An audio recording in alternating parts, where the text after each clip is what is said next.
mahirap ngayon ang panahon. Kung wala po ang pirated, anong gagawin namin? Magnakaw kami. O gumagawa kami ng masamang ugali. Ano naman ang gagawin namin? Mas maganda magtinda kami ng pirated kasi illegal po.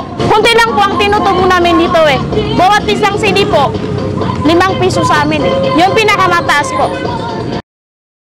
Paano naman ang mga taong nagtatrabaho ng legal at nasa likod ng industriya? Lahat ng music industry talagang gutom inabot kasi dahil nga dyan sa mga piracy na yan, pati na yung mga sa showbiz, yung mga sa mga pelikula, ganun din. Halimbawa yung mga recording company, yung mga producer, langan na sila gumawa ng mga project kasi talo eh. Pag pinalabas nila, nauna pa nga yung mga piracy minsan eh. Kaya talagang humina. Dapat nga ganun eh.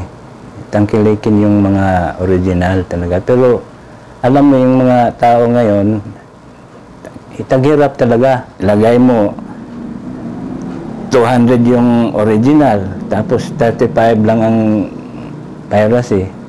Eh doon na sila sa mura. Diba?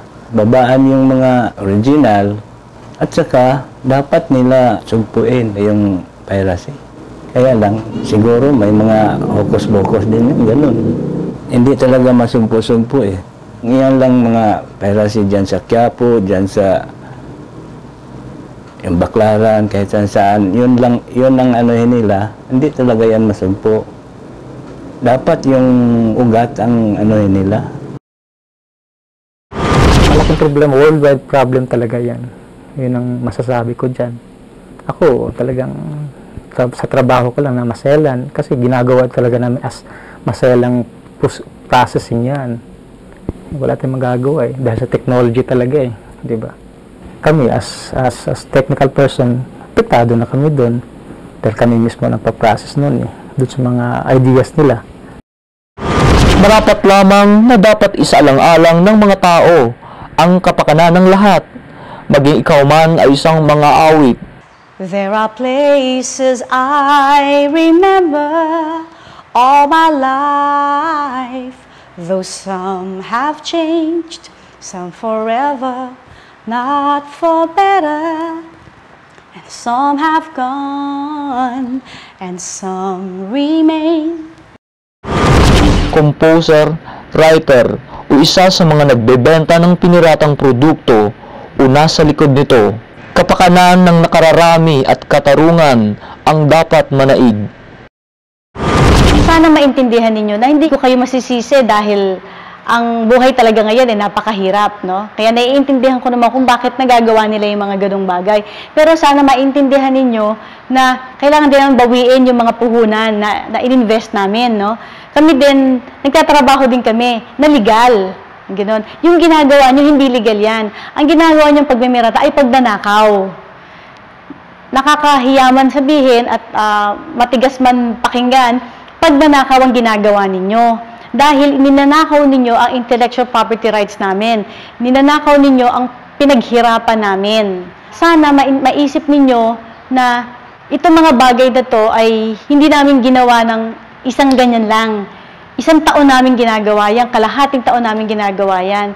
At pinagbubuhusan namin yan ng dugo at pawis at pera. At kung kailangan nyo ng ikabubuhay, kami rin kailangan din namin ng ikabubuhay. Paano nga ba masusolusyonan ang pamimirata?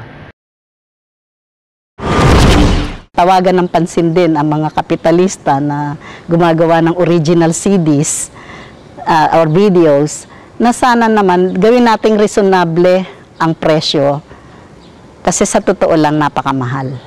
Pero marahil bilang kapitalista, nagagawa ng paraan, di po ba? Bilang consumer naman, sana maging matalino tayo at wag lang nating isipin na nakamura tayo. Dapat nating isaisip na kung bumili tayo, accessory tayo dun sa pagnanakaw.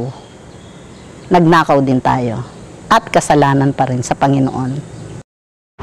Ay, lagi namin sinasabi na yung aspetong sosyal o okay, ng ating bansa, wag ho natin sanang talikuran.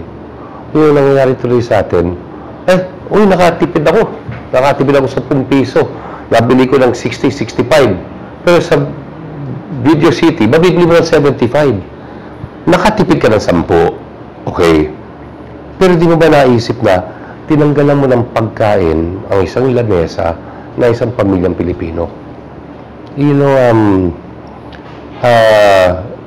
yung naisip kasi namin, ang tagal ko ng matagal sa industriya ng pelikulang Pilipino, tumigil ako. Ang nakikita ko, we have to let people know that piracy is a sin. Okay, it's considered stealing. If you steal, you will not be blessed.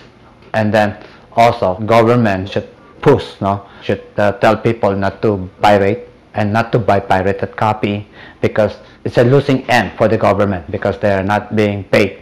Taxes are not being paid. Tulungan na lang din kung anong ahensya o sa gobyerno kung pamaraan nila. Actually sa budget naman talaga sa entertainment, 'di ba? Wala, meron bang budget? Kung meron man, napakaliit din para lang habulin nila talaga yung sindikato. Yung lower nila yung profit margin nila.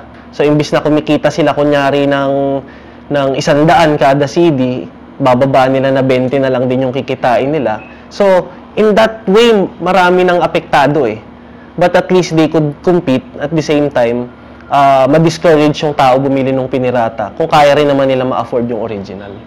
In our experience, medyo kulang siya sa as a deterrent, because the maximum penalty that can be imposed under 9239 is 6 years.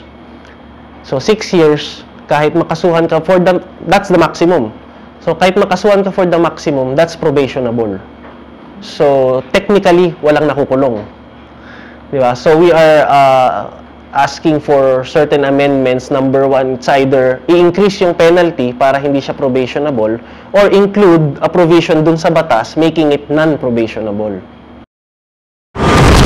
Sa pagbili o pagtangkilik ng mga bagay na pinirata, kahit na malaki ang natitipid sa presyo, marami naman ang nasasakripisyo. Una, nawawala ng malaki ang isang gobyerno dahil hindi nagbabayad ng tamang buwis ang mga pirata. Pangalawa, inaikakalat ng walang kapagod-pagod ang orihinal na ideya, habang ang tunay na gumagawa ay nawawala naman ng respeto at kredito. Pangatlo, sinasang-ayunan ng mga tumatangkilik ang kasinungalingan, kawalan ng katapatan at pag-alis ng dignidad sa mga tunay na gumawa ng orihinal. Bilang isang ordinaryong mamamayan o mananampalataya, ano ang tugon mo? Ano ang nakikita mong solusyon sa nasabing problema?